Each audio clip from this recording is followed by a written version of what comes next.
नमस्कार दोस्तों, स्वागत है आपका पढ़ो इंडिया में। आज जो टॉपिक हम लेके आए हैं उसका नाम है डेप्रिसिएशन। डेप्रिसिएशन एक बहुत ही इम्पोर्टेंट चैप्टर है 11th क्लास के सीबीएसई सिलेबस में।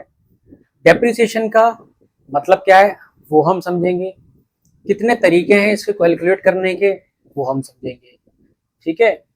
और इसका अकाउंटिंग ट्रीटमेंट क्या होता है वो भी हम आने वाले वीडियोस में या हो सकता है इसी वीडियोस में हम देख लेते हैं, ठीक है। तो पहले हम डेप्रिसिएशन की बात करते हैं। डेप्रिसिएशन होता क्या है, इसको सिंपल सा एक एग्जांपल मैं आपको देता हूं।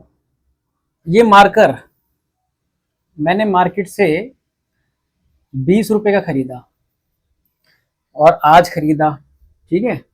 आज जैसे 28 जून है, अगर मैंने आज ये मार्कर खरीदा, सुबह खरीदा 9 बजे, और फिर मैंने यही मार्कर कुछ यूज किया और उसके बाद मैंने मेरे एक फ्रेंड को बहुत जरूरत थी, उसने मेरे को बोला कि भाई तुम मुझे दे दो। वैसे तो फ्रेंड को मैं ऐसे ही दे दूंगा मार्कर, लेकिन मान लो बहुत कंजूसी से भरा हूं मैं हूँ, तो इन दैट केस ये जो 20 रुपए वाला मार्कर है, क्या मैं अगर किसी पर्सन को बेचूं, ठीक है, मान लो ए ने ये बाई किया था और बी को ये सेल कर रहा है, केवल 1 डे यूज के बाद, 1 डे यूज के बाद, तो क्या ये 20 रुपए का जो सामान है क्या वो 20 रुपए में बाई करेगा उसको? वैसे तो इसमें बहुत सारी और भी असम्पशन है, मैं उनके बारे में बात नहीं जाना चाह रहा हूँ क्योंकि तर्क में कोई कमी नहीं है, लेकिन प्रूडेंट एंगल से अगर हम देखें तो 20 रुपए का जो मार्कर है, एक तरीके से ये उसकी कह देगा भाई अब तो यूज हो गया, मुझे तो मैं तुम्हें 10 रुपए दे दूंगा इसके, तो कम वैल्यू पे ये लेगा। बेसिकली कहने का मतलब ये कम वैल्यू पर उसको खरीदेगा, है ना।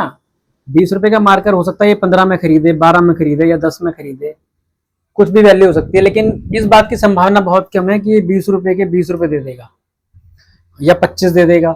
बहुत ज्यादा नेसेसरी चीज हो जाए और मार्केट में मिल ही ना रही हो तो शायद 100 रुपए भी दे दे, लेकिन आम जो नॉर्मल कंडीशंस है उसमें ये डेफिनेटली उससे कम वैल्यू पर खरीदेगा।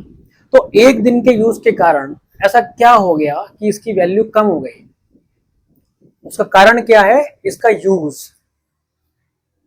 इसके यूज करने से, है ना, इसके वियर एंड टीयर से, मतलब यूज करने के दौरान जो इसमें कमी पेशी हो गई है, इन वजहों के कारण क्या होता है कि इसकी मार्केट वैल्यू जो है वो हो गई कम। और कारण क्या है? ये कारण हो सकते हैं, और भी बहुत सारे कारण हो सकते हैं। ये तो मैंने एक एग्जांपल लिया था मार्कर का, लेकिन बिजनेस में जो ट्रांजेक्शन होते हैं उसमें फर्नीचर हो सकता है, बिल्डिंग हो सकती है, प्लांट एंड मशीनरी हो सकती है, बहुत सारी ट्रांजेक्शन हो सकती हैं जिसके अंदर बहुत सारी फिक्स असेट हो सकती हैं। कौन सी असेट की बात कर रहा हूं मैं? फिलहाल फिक्स असेट्स की बात कर रहा हूं। और फिक्स असेट्स को हमने बताया था, फिक्स असेट वो असेट होती है जो लॉन्ग रन में, बिजनेस के लिए लॉन्ग रन में बेनिफिट प्रोवाइड करती है।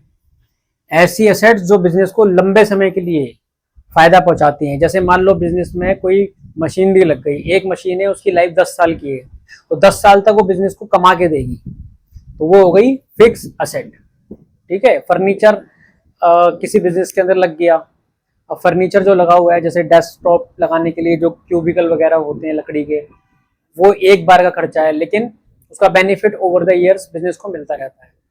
तो लंबे समय के लिए जो असेट्स बिजनेस को फायदा पहुंचाती हैं उनको बोलते हैं फिक्स असेट। फिक्स असेट जो होती हैं, अब उनका यूज जब होता है, वियर एंड टियर जब होता है, तो उसके कारण जो उसकी वैल्यू में कमी आती है, उस कमी को हम कहते हैं डेप्रिसिएशन। उस कमी को हम क्या कहते हैं? उस कमी को हम कहते हैं डेप्रिसिएशन। तो ये बेसिकली कॉन्सेप्ट है डेप्रिसिएशन का। डेप्रिसिएशन के साथ साथ दो टर्म और भी यूज होती हैं, एक होती है अमोर्टाइजेशन और एक होती है डिप्लीशन। इनका मीनिंग भी वही होता है जो मैंने डेप्रिसिएशन का बताया है, यानी असेट की वैल्यू में रिडक्शन। बट इन दोनों के केस में क्या होता है, इसमें मैंने आपको जो असेट बताई थी, क्या क्या बताया था? मैंने बताया था फर्नीचर, ठीक है, प्लांट एंड मशीनरी, इस प्रकार की असेट हो सकती हैं, ठीक है। तो जो इस प्रकार की असेट है उनके ऊपर तो लगता है डेप्रिसिएशन, लेकिन इनके अलावा और भी असेट होती हैं जो इसी फिक्स असेट के अंदर आती हैं, लेकिन उनका नेचर डिफरेंट होता है। जैसे गुडविल, गुडविल के बारे में हम बात कर चुके हैं, पहले भी थोड़ा सा मैं बता देता हूँ। कोई एक बहुत बड़ा ब्रांड है, जैसे मान लो व्यू का जो टेलीविजन आता है वो अपने आप में एक ब्रांड है। मार्केट में जितने ज़्यादा उसके प्रोडक्ट सेल होते जा रहे हैं उसकी मार्केट वैल्यू और भी उठती जा रही है। तो मार्केट में जो उसकी वैल्यू बढ़ गई है, उसकी जो इमेज, उसकी जो रेपुटेशन बढ़ गई है, उसको बोलते हैं बेसिकली गुडविल। गुडविल जो है उसकी भी वैल्यूएशन हो सकती है कि कितनी एक कंपनी की मार्केट में वैल्यू है या मार्केट में गुडविल है। उसका कैलकुलेशन जो है वो भी हम सीखते हैं, वो हम बेसिकली 12th क्लास के अंदर उसका एक पूरा फुल फ्लेज सिलेबस है, वहां हम देखते हैं। अभी के लिए आप समझो गुडविल एक फिक्स असेट है, ठीक है, और उसका जब रिडक्शन होता है उसको हम बेसिकली बोलते हैं अमोर्टाइजेशन। गुडविल के साथ साथ और भी एग्जांपल हो सकते हैं, पेटेंट, कॉपीराइट, ठीक है। अब ये भी फिक्स असेट है, ये भी फिक्स असेट है, दोनों में फर्क क्या है, ये टेंजिबल है, इनको हम देख सकते हैं, टच कर सकते हैं, लेकिन गुडविल हम ना हम देख सकते हैं ना टच कर सकते हैं, महसूस कर सकते हैं। पेटेंट भी वैसे ही होता है। पेटेंट मतलब साइंटिस्ट कोई फॉर्मूला डेवलप कर ले और उस डेवलप हुए फॉर्मूले को जब मार्केट में कमर्शलाइज कर दिया जाता है, उसका यूज किया जाता है पैसा कमाने के लिए, वो बेसिकली पेटेंट हो गया। कॉपीराइट जो आर्टिस्ट होते हैं या जो लेखक होते हैं, फिल्मों के गाने लिखने वाले लोग होते हैं, ऐसे ही उन्होंने कोई गाना यदि लिख दिया तो वो उनको कॉपीराइट हो गया। अगर कोई वही गाना सेम यूज करेगा तो उसके लिए उसको रॉयल्टी पे करनी पड़ेगी, कुछ इनकम पे करनी पड़ेगी ओरिजिनल लेखक को, तो वो बेसिकली कॉपीराइट हो गया। तो इस प्रकार के जो असेट होते हैं उन पे लगता है अमोर्टाइजेशन, ठीक है। अमोर्टाइजेशन शब्द का मतलब भी वही है, अल्टीमेटली वैल्यू रिडक्शन, लेकिन ये अमोर्टाइजेशन इनके रिस्पेक्ट में होता है। डिप्लीशन जो होता है वो होता है खदान वगैरह होती है, जैसे खदानें होती है ना, जैसे कोयले की खदानें हैं, माइंस, या गैस वगैरह के जो कुएं होते हैं, उनके अंदर जो प्रोडक्ट निकल रहा है, गोल्ड माइंस होती है, तो उनके अंदर जो प्रोडक्ट निकल रहा है उनकी भी तो एक सीमा हो सकती है ना, 10 साल 20 साल तक वो उनसे निकाल पाएंगे, तो अकॉर्डिंगली उसकी जो वैल्यूएशन होती है उसमें भी डेप्रिसिएशन लग सकता है। वही डेप्रिसिएशन को हम डिप्लीशन बोल देते हैं। डिप्लीशन कहाँ पे बेसिकली लागू होगा, वो इन प्रकार के एसेट पे होगा। तो तीनों का मीनिंग एक ही है, डेप्रिसिएशन, अमोर्टाइजेशन, डिप्लीशन, वैल्यू कम होना फिक्स एसेट की। बस फिक्स एसेट का नेचर चेंज होने के कारण इनका नामकरण अलग अलग हो जाता है। डेप्रिसिएशन टेंजिबल फिक्स एसेट के लिए, अमोर्टाइजेशन इंटेंजिबल फिक्स एसेट के लिए, और खदान वगैरह जो ये सब माइनर वगैरह होती है इनके लिए डिप्लीशन वर्ड आ जाता है। तो ये है बेसिकली पूरा का पूरा कॉन्सेप्ट डेप्रिसिएशन का, कि ये होता क्या है।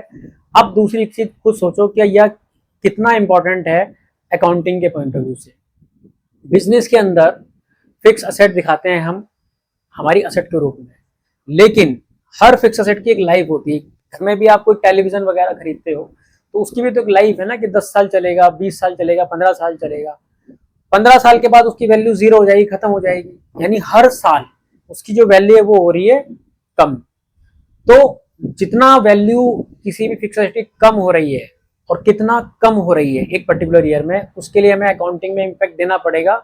इसलिए डेप्रिसिएशन का जो कॉन्सेप्ट है वो बहुत इंपॉर्टेंट है। डेप्रिसिएशन का जो चैप्टर है ये हमें बताएगा कि फिक्स एसेट के ऊपर उसकी वैल्यू जो कितनी कम हुई है एक साल में, उसका अमाउंट क्वांटिफाई करना और उसकी जर्नल एंट्री बुक्स में करना, ये हम देखेंगे नेक्स्ट वीडियो में, जहां पे हम समझेंगे कि जर्नल एंट्री डेप्रिसिएशन की क्या होती है, ठीक है, कितने तरीके से उसको रिकॉर्ड किया जा सकता है, और इसको कैलकुलेट करने के तरीके भी होते हैं, वो मैं बता भी देता हूं आपको।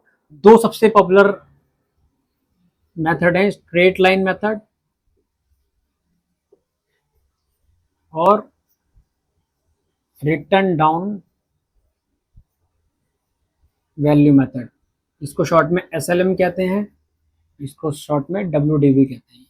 ये दोनों मेथड से डेप्रिसिएशन का अमाउंट निकाला जाता है।